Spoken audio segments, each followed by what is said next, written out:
everyone, and welcome back to another episode. Today we're going to play the public test build of the Legon. Okay. This is a new killer that's going to come out soon. Excited? And I did choose the female. It's kind of weird. Man, female. Man, female. I'll go female because I'm a female.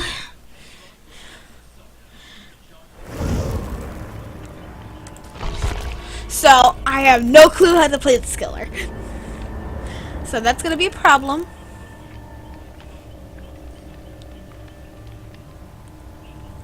So yeah.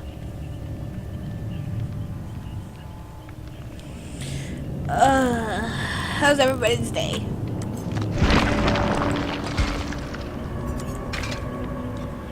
Let's read all these. Frosty eyes, heart-chilling eyes of the cold-blooded. Have a wonderful winter, 2018 to 2019. The Dead by Daylight team. Oh wait, I gotta read the rest.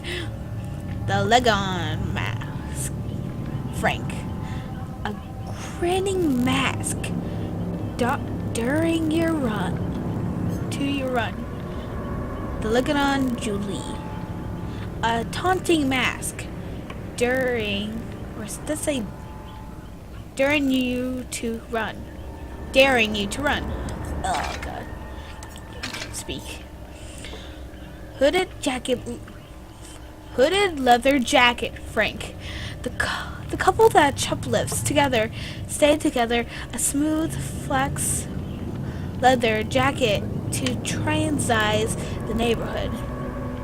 Hooded leather jacket, Julie. The couple that shoplifts together, stays together, a smooth flax leather jacket to transize the neighborhood. Oh, are these like... Oh. So this is supposed to be a couple. Hunting knife, a sharp blade with a jagged saw blade, a textured handle. While we're waiting, we can read the info about this guy or girl. Girl. Frank Morrison was 19 and had a little to show for it. He'd stopped attending school after being kicked out of the basketball team for shoving a referee into the stands. Yet Frank was a man of political who could light up the room despite his bleak childhood. At 6 years old, he had been taken away from Calgary to start a circuit of foster homes. No matter how many times he lashed out, threw tantrums, and got into fights, they keep moving him into new, unfamiliar houses. The last move had been 3 years preacher with his last foster dad, Sylvie Andrews. He had picked up him from the adoption center. They'd been on the road for 7 hours before reaching a small blonde gal in the Ormonston. It would be the longest time they'd spent together. Clive was too busy to training colleagues from family services for drinks at the bar. Ormonston was small scale place, a remote town of 6,000 inhabitants, were gray winter drags. For most of the years, Frank did everything he could to get into another adopted family, but he changed his mind when he caught the attention of a beautiful girl. Julie was the popular girl who was convinced that she deserved better than a life in an Ormazon, and Frank, as an outsider, he was her ticket out. Frank attended the parties she threw where everyone was younger than him and easily impressed, which he liked. He met the impulse Joey, who liked to show off, and the shy native Susie, who was Julie's best friend. They would hang out at an abandoned lodge up in the mountain Orman. Their times together was a perfect break from the boring uncomfortability of their small and intensified everyday lives. Frank saw it was an opportunity to shape the flags of the experience into another powerful. He lined up the nights in debauchery and a rampage, testing their limits, bullying, I can't say these words, and thief, where I can't say this word, their weekend plan. It came to a point they would do anything he asked. Nothing was off limit. When they put on their mask on, one even Frank dared Joe to vandalize the store that would recently fired him. They snuck inside, easily thought, though, through. I can't say these words enough, as building was supposed to be empty after closing hours. But a cleaner who was still there grabbed Julie, and as soon as she came near, hearing her stifles cries, a dark impulse took over Frank. He rushed to her, ate a knife in hand, without hesitating, planted the blade into the cleaner's back. Wow. As the group stared at Frank in shock, he ordered them to finish the job. Joe clenched his jaw, grabbed the knife, and stabbed the bleeding man in the ribs. Susie didn't want to do it. Frank shouted at her. They had finished what they started. Julie closed her eyes and jabbed the knife into the man's chest. She handed the wet blade to Susie. They were all in this together now. Susie stared at Julie in disbelief as Frank grabbed her trembling hands and inserted the knife deep into the man's throat. Oh my God. Frank told them to move fast. They mopped up the blood off the floor, stashed the body in the trunk of Joey's car, and drove off to Mount Ormasan. All four were digging in the muddy snow to dispose of the body when Frank spotted something moving through the woods. He grabbed his knife and broke from the group to check it out. The fog thickened around Frank, becoming too dense that soon he could not longer see ahead. He retraced his steps and stumbled on a Omadised trail. He followed the nearest path as he called by the darkness. Julie and Susie and Joey finished digging, but Frank was nowhere to be seen. Julie spotted the muddy footsteps in the snow, and the three of them followed the trail, which took them deeper into the woods. When Julie, Susie, and Joe did not return home that night, their parents thought they'd run away with Frank. Each family came up with a different theory. The mood of the town changed, however, when a body was found by an abandoned lodge up in the Mount Ormasan. Oh my God. That was... wow.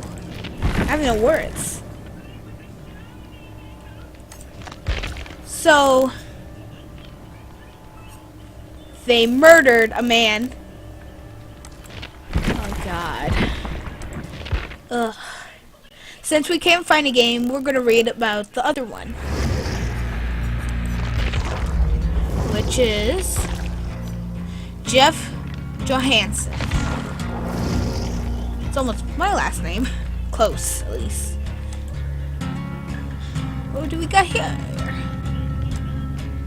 Oh God, we got a long one too. Let's read up his. Jonathan was born and raised in Ormasan, Alberta. He grew up as a quiet, only child with a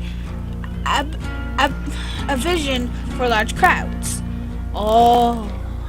During high school, his anxious nature was misable his shyness, which he covered up with a tough, stoic persona that imitates bullies and teachers alike. At home, he discovered an interest for heavy metal and started a visual collection. The evanescent symbols on the covers inspired him to make some art of his own, which helped him cope with his parents constantly fighting. Wow, this sounds like my life. Oh my god. Me and this good dude probably get along. To escape his parents, increasingly certain blow-ups, Jeff started to work at a video store. Few customers passed by, so he had a lot of free time to draw. Wow, just like me. A late-night regular noticed his sketches and asked him to do some artwork for his gang at the Vandalaja Mount Ormond. Jeff accepted the challenge and painted a large moral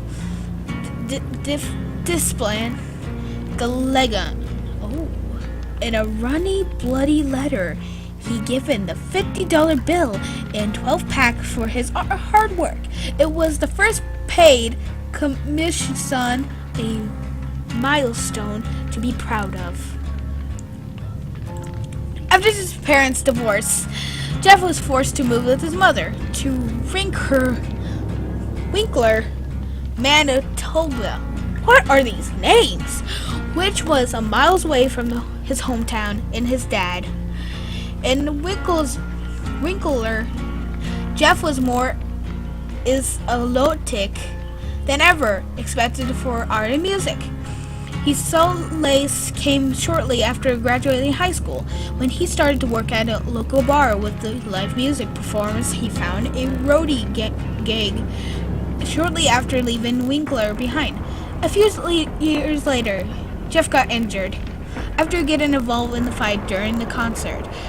He told he could lose the part of his eyesight, so his doctor asked him to stay in town in order to monitor him. It was a difficult time during which Jeff reassumed his life choice. He went back to school, art school. His eyesight slowly returned, but he had to be careful. He took a few courses, experience with a wide range of mediums, mainly choosing oil paint and detail art. The later of the which offered paid internships.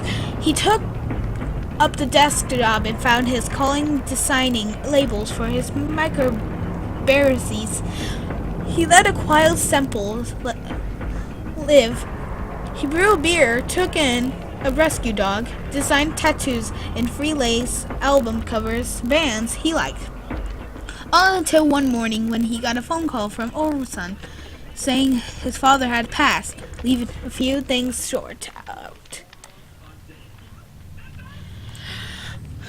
Jeff drove all the way back to Ormond. He felt a pang of what are these words? I've never heard of these. Nostalgia. When he reached his late father's house, inside there was an old guitar case sitting against the wall. It held a black vintage model with a stick note that said, "For my boy." He stayed in the town longer than he planned to, resuming about his childhood, driving by his former high school he remembered in Maryland. He painted up Mount Arbuton. He bought a 12-pack, head to the lodge. After weeks of not hearing back from Jeff, his collections assume that grief has gotten the better of him. His neighborhood got tired of sitting his dog, which became more and more addition as the days went by. The dog became stray again, earring while seeking the familiar trail of Jeff's manly scent. Oh, wow.